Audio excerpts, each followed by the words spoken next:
Graça, paz e alegria. Na semana passada, nós começamos a meditar a respeito de oração, tendo como base o texto do Evangelho de Lucas, no capítulo 18, dos versículos de 1 a 5 apenas. Começamos a falar a respeito da parábola do juiz iníquo e da viúva e todas as coisas que muitas vezes acontecem quando se tenta comparar o juiz com Deus e a viúva com a todos nós e os nossos pedidos diante do Senhor. Falamos a respeito de ser diferente isso, de não ser exatamente a mesma coisa. Eu gostaria de retomar essa mensagem e falar mais algumas coisas, retomar alguns pontos e falar mais algumas coisas a respeito desse entendimento. O próprio Senhor Jesus deixa claro na parábola que a ideia não é comparar o juiz com Deus e a viúva com as nossas necessidades quando nós apresentamos diante do Senhor. Na parábola da semeadura, da semeadura e da semente, Jesus deixa claro que realmente a semente significa a palavra, o semeador é aquele que sai pregando, cada tipo de solo, cada tipo de coração que recebe a mensagem, ele faz a comparação realmente. Mas na parábola do juiz iníquo, ele não fala que é como Deus, que ele seria Deus nesse caso. Ele fala que se o juiz, sendo iníquo, atende, imagina Deus o que vai fazer.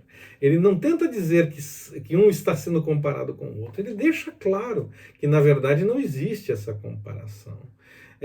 Vamos dar uma olhada na sequência do texto. Nós paramos no versículo 5, na mensagem anterior.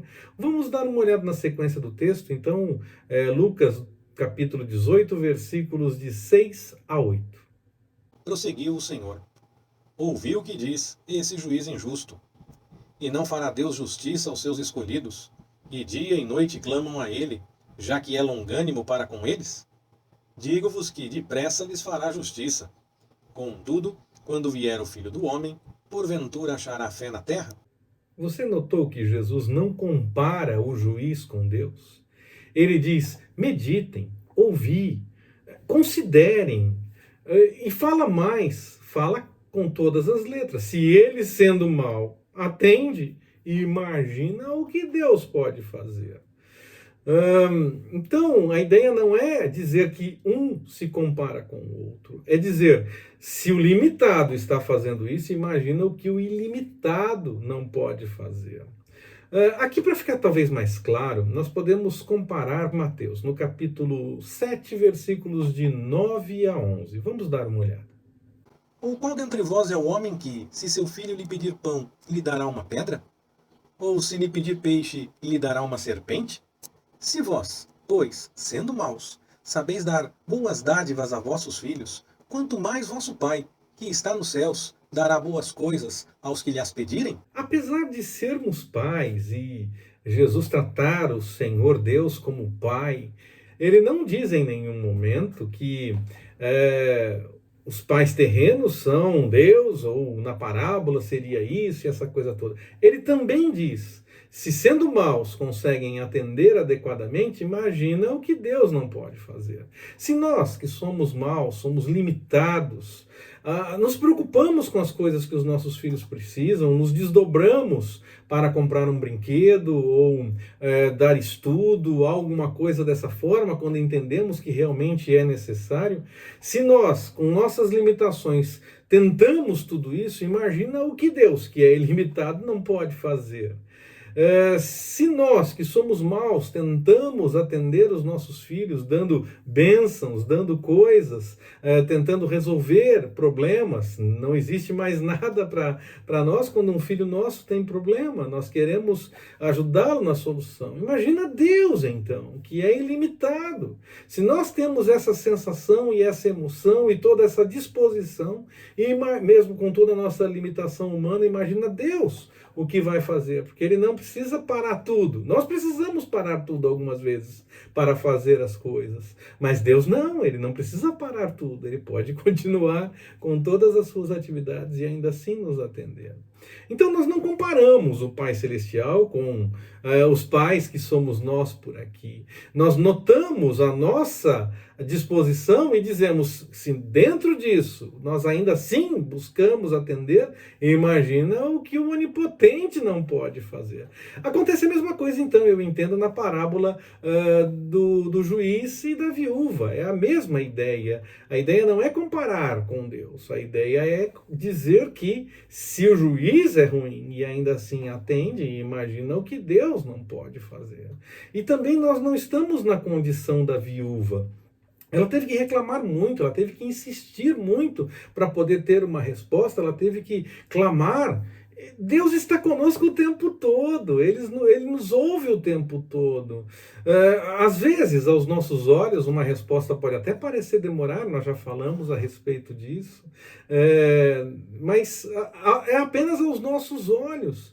O tempo de busca, o tempo de oração já é a resposta de Deus em alguns momentos para nós, para que nós aprendamos a buscá-lo adequadamente, para que nós possamos ouvir de Deus, para que nós possamos entender e discernir através do Espírito Santo se há alguma coisa em nós que precisa ser mudada. Porque algumas vezes nós não somos atendidos porque o Senhor tem os seus planos, tem o momento certo para atender, ou vai atender de alguma outra forma, mas há outros momentos em que nós não temos a resposta porque nós precisamos nos acertar diante do Senhor. E esse tempo de busca, esse tempo de oração servirá para que nós aprendamos essa dependência que nós temos do Senhor, para que nós possamos buscá-lo mais adequadamente e possamos discernir melhor as coisas do Senhor e nos acertarmos com Ele.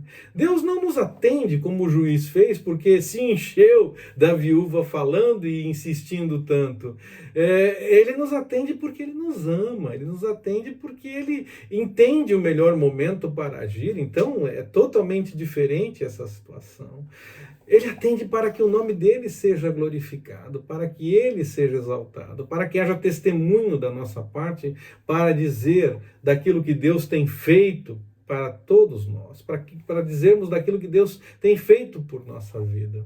Então a parábola, sim, ela nos leva a meditar a respeito de não esmorecermos. Aí sim, como a viúva fez, nós não devemos esmorecer, devemos continuar buscando, mas não porque o juiz não quer atender ou porque ele é iníquo, mas porque o Senhor quer relacionamento conosco, porque Ele quer que nós estejamos buscando a sua presença para termos entendimento melhor das coisas do Senhor, para que nós possamos realmente discernir das coisas do Senhor, crescer espiritualmente, nos fortalecermos nessas coisas espirituais e no entendimento das coisas do Senhor, para que possamos viver a vida de acordo com a vontade dEle, para que possamos viver de forma a agradá-lo realmente.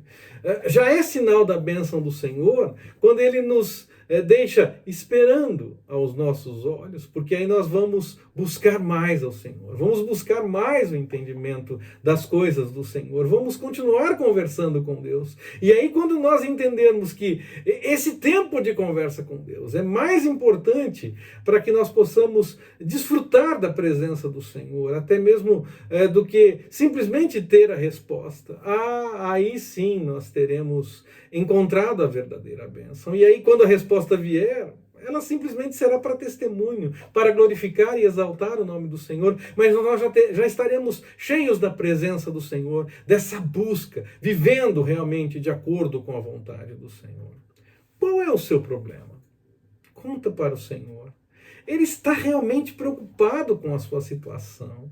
Ele sabe o que se passa, mas ele quer ouvir de você. Ele quer ouvir para que você possa deixar claro que você confia nele. Você não vai dizer simplesmente por dizer. Você vai dizer porque você confia no Senhor. Você acredita que Ele realmente pode fazer. Ele vai responder à sua situação. Ele vai dar atenção à sua necessidade. Mas o tempo de oração, o tempo de busca, caso pareça demorar a resposta, esse tempo já será uma grande bênção na sua vida.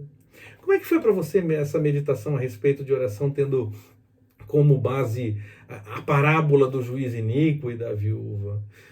Fez diferença isso na sua vida? Você entendeu alguma coisa nova?